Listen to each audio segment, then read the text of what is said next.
திரட்டி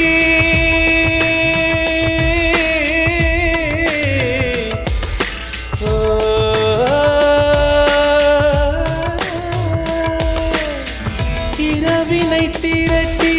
கண்மணியின் குழல் செய்தாரோ கண்மணியின் குழல் செய்தாரோ நிலவின் ஒளி திரட்டி கண்கள் செய்தாரோ விண்மீன் கொண்டு விரலின் நகம் சமைத்து மின்னலின் கீர்த்திகள் கொண்டு கைரேகை செய்தானோ வாடை காற்று பட்டு வயதுக்கு வந்த பூக்கள் கொண்டு தங்கம் பூசி